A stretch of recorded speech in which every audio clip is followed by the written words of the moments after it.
24 മണിക്കൂറുണ്ട്.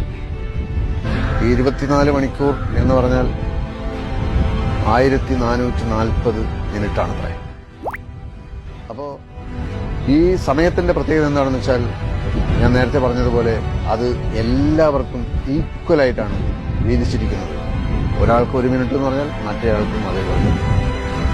അപ്പോൾ നമ്മളിപ്പോൾ 1440 മിനിറ്റ് ഒരു ദിവസം സ്പെൻഡ് ചെയ്ത് കഴിഞ്ഞതിന് ശേഷം നമ്മൾ പറയാണ്, സോറി, എനിക്ക് ചില കാര്യങ്ങളും കൂടി ചെയ്തു തീർക്കാനുണ്ട്, അതുകൊണ്ട് കുറച്ച് സമയം കൂടി അനുവദിച്ചു തരണം എന്ന് പറഞ്ഞാൽ ഒരിക്കലും നമുക്ക് 1 മിനിറ്റ് പോലും നമുക്ക് അനുവദിച്ച് കിട്ടുന്നില്ല. കാരണം സമയമില്ല, സമയം തീർന്നു കഴിഞ്ഞിരിക്കുന്നു.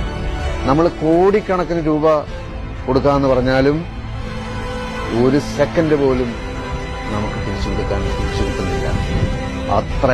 അത്ര കൃത്യനിഷ്ഠയുള്ളതാണ് സമയം. അപ്പൊ നമ്മളിപ്പോ പറഞ്ഞതുപോലെ ഈ സമയമാണ്, നേരത്തെ പറഞ്ഞ പോലെ ഡിഗ്രി എടുത്തിട്ടുള്ള കലുങ്കിലിരുന്ന് കളയുന്ന സമയം അതുതന്നെയാണ്. അതേ സമയം തന്നെയാണ് ബിൽ ഗേറ്റ്സ് എന്ന് പറയുന്ന ആൾ വളരെ സജീവമായി ഉപയോഗപ്പെടുത്തി ജീവിതത്തിൽ വിജയിക്കാൻ ഉപയോഗിക്കുന്നത്. അപ്പൊ അതാണ് സമയത്തിന്റെ സവിശേഷത എന്ന് പറയുന്നത്. നമ്മളിത് എങ്ങനെ മനസ്സുകൊണ്ട് എടുക്കുന്നു എന്നുള്ളത് മാത്രമേ ഉള്ളൂ.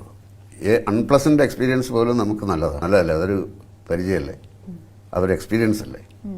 അതിൽ നിന്ന് പഠിക്കാനും ഉണ്ടാവും. നല്ല കാര്യങ്ങളിൽ നിന്ന് മാത്രം എല്ലാം പഠിക്കാൻ പറ്റുന്നില്ല. അങ്ങനെയൊക്കെ വരും.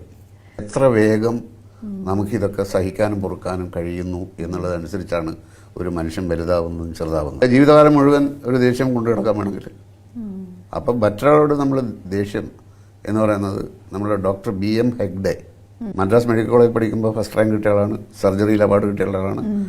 79 വയസ്സായി. അദ്ദേഹത്തിൻ്റെ നിരീക്ഷണത്തിൽ നിന്ന് പുള്ളി പറയുന്നത് എന്താണെന്ന് വെച്ചാൽ, നമ്മുടെ ശരീരത്തിലെ സെല്ലുകൾ, നമ്മളിപ്പോൾ ഒരാളെ അടിക്കാൻ തുടങ്ങുമ്പോൾ ഈ സെല്ലുകൾക്ക് സൗമ്യതയുടെ ഭാഷ മാത്രമേ അറിയൂ. സെല്ലുകൾ പരിഭ്രാന്തരായി പരക്കം പായുന്നതാണ്. നമ്മുടെ സെല്ലിന് ഇത് പരിചയമില്ല. 120 ട്രില്യൺ സെല്ലുകളാണത്രേ. അതാണ് പ്രശ്നം. അതുകൊണ്ട് ആരോടെങ്കിലും വിദ്വേഷം ഉണ്ടെങ്കിൽ